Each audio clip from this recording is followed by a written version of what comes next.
Hi guys, this is Postdoc Chronicles week number 135, and today we're talking about Borderlands Game of the Year edition on the Nintendo Switch, and of course Borderlands 2. It's playing the cutscene, but as you can see there, yeah, Borderlands 2 on the PS Vita. So this was released last year along with on the Switch. I'm talking about along with the Bioshock 2, and the Bioshock Infinite, and also Borderlands 2 is actually on the Nintendo Switch as well. But then I also have like the first time I played Borderlands, because like I always said I'm a handheld guy. The first time I ever played a Borderlands game is actually on the PS Vita. It's a Borderlands 2, and actually it runs a very, it got very poor reviews on the PS Vita because it runs it's like very toned down here. Like for example, if you kill an enemy, the corpse don't live, they just explode and stuff like that. They had to tone down a lot of the graphic settings. The frame rate is not that good, but in fact if you like homebrew your PS Vita and then you apply some sort of overclocking, it actually runs fine. I finished Borderlands 2 here, and then Borderlands 1 I haven't played. That's why I'm playing it on my Nintendo Switch right here. But very fascinating game because it's a looter shooter. So that means it's like a story based, like an RPG. There's like a huge open world. It's not really open world, they're like connected by loading screens. But the thing is, you pick, randomized guns that have like random skills or random abilities, and then they can be like, so if there are like loot boxes where there could be guns with very specific properties, like some guns can electrocute people, some guns have like radiation and all this stuff. Very over the top sci-fi world. It's set in this world called Pandora. At least on the Borderlands 2, that's what I played. I'm still playing Borderlands 1, and I believe the gameplay kind of looks similar. The main difference is that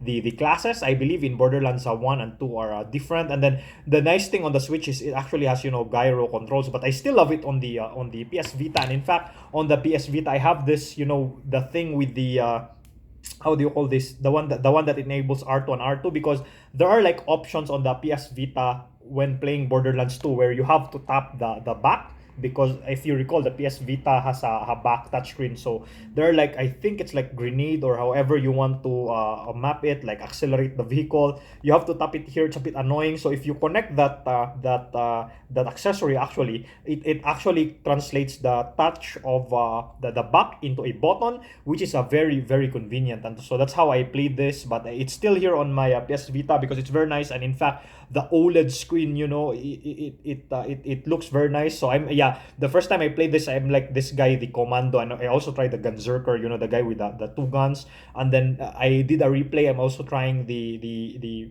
siren is the one that can control stuff, but the sniper guy is also very nice, the invisible guy. And then there are like DLC here where you can be the psycho, I believe that's what it's called. Yeah, but in here I'm just playing it for the story. Borderlands 2 is also here, which has a more stable frame rate. And of course, because the Nintendo Switch is of course more powerful than the PS Vita, so you expect it to be more playable here. So if you want to play Borderlands 2 and then you have a Vita and a Switch, then I advise that you play it on the Switch. I only played it here because during that time Borderlands 2 wasn't on the Switch yet. But yeah, so that's what I've been playing right now on the Nintendo Switch. The first of Borderlands with the HD Rumble and the gyro controls.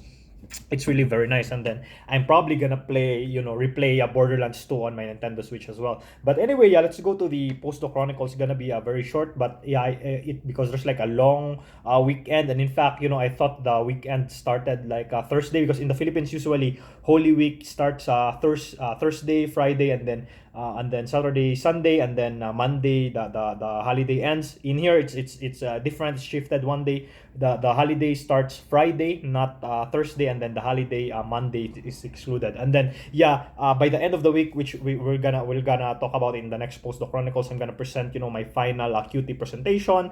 And so I've been preparing that, and it's really very nice because the usual stuff that I do over the week. So for example, I present lectures to the high energy nuclear physics group back in the Philippines every Monday. But then since it was a holiday, I canceled it, and instead I had, because I had lunch with Deepak and Shifeng yesterday at this place in Santon with a very nice steak. So I ordered steak and all those things. We actually went afterwards to the Nintendo store. I was hoping they had the Palamute and the Palico how do you say this, amiibo, because I had the special edition. You can see back there, at the back, and then I also unboxed that like in my previous video. But that has the Magnamalo amiibo, but it didn't have the Palamute and the Palico, which I wanted, but then unfortunately it was sold out, so hopefully they'll have that in the Philippines. But anyway, yeah, we had lunch and then we talked, all the way until the afternoon. And also, so I was talking the Tuesday meeting, which is that we were supposed to have like later tonight, in group theory with the University of Florida people, is canceled because like one of the guys that that led us, Muslim Dugru, the expert in a group theory, he needed to take a break, and so we'll be meeting again next week instead. And so it's not there. And then the meeting every Friday with the pMSSM people, in fact, what is supposed to be this Friday as well, is gonna be postponed the next Friday. But then the thing is, they're planning it to make it weekly, in order to speed up our process. But yeah, and so now everything else, I can concentrate until this Friday. It's still Tuesday, so I can concentrate until this Friday to prepare nothing but my qualification task. Write the QT note and then make some of the remaining plots regarding the shower weights. I even told the Jong that I'm gonna focus on this atlas first, so this LLP stuff with Kimver, and then this other validation that I'm doing with the checkmate, even the MUAD paper. I told them that I'm gonna set it aside at least for this week, because I will focus on my final QT presentation. Okay, and speaking of which, like I said, I'm still making the presentation, some of the plots. I ask Andy and Chris, the expert guys in a Rivet, because yeah, when I plot, you plot the vanilla, I have the default diary and Vincia shower modes, and then you don't touch anything in the Rivet make HTML. By default, it is showing the different uncertainties for the default, but then I don't see it for the diary and Vincia. And then Chris mentioned something about maybe the name has ox, so maybe I'll try to call that name when specifying the specific shower weights that I want to plot, because in how they say this, in Rivet, you can do that. You can like combine the uncertainty bands. You can call, you just plot the I don't know, ISR MUSR equals 1 and 1 and all these things, or variation high.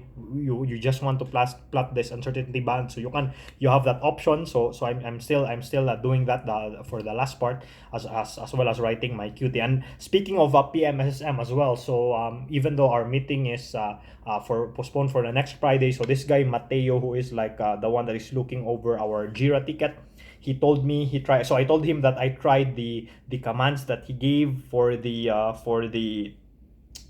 to merge and how to the same within the local. I tried it, if it runs. And then again, like I mentioned in the last Postdoc Chronicles, on the unmerged files, the sim step runs fine, but then on the merge files, it doesn't run fine. And so he gave me a command, because he said maybe there's like some conflict with the platform, so he gave me the specific command on how to merge it, on how to and then how to run sim on it again. And again, it still doesn't work. And so he replied again, but I'm gonna look at it after this, after my QT. But essentially he said something about different run numbers, so I'm still not sure if I get what he meant. But yeah, at least there's something to double check. He said he was able to run not exactly our GenTF command, but he was able to produce his own EVNT, merge it, and then the sim was able to run on both the unmerged and the merged one.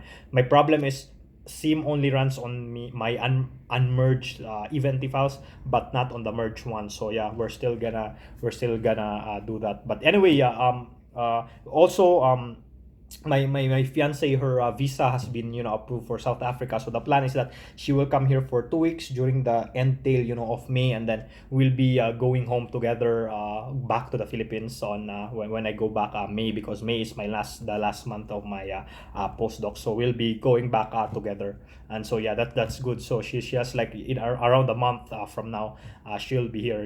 But yeah, anyway, that's like, I think that's all I have for the Postdoc Chronicles. So tomorrow, by the way, is the G-2 announcement from Fermilab. I'm gonna watch that. Hopefully I can come back right away from the meeting with the Deepak, because it's also tomorrow, but it was moved earlier. It's 1 p.m. I believe the announcement is 10 a.m. So that's gonna be around 4 p.m. here, so I believe I can still watch it live. So I'm really excited, to see how much Sigma, because they've been hyping it up. So I believe there must be an anomaly, like because if like it's like 1 sigma or 2 sigma, like it's like anticlimactic. So I hope there's something there. And yeah, that's something that's exciting to look at G-2. And then a few last week or 2 weeks ago, we also had the LHCb. The lepton universality is apparently anomalous as well from the LHCb results. But so that's it. But yeah, I think that's all the report I have for now. Right now I'm gonna cook some noodles with I'm gonna try putting some meatloaf on it, so it's gonna be very cool. But anyway, guys, yeah, this has been Postdoc Chronicles week number 135. I'll see you next time, and bye bye. Thanks for watching.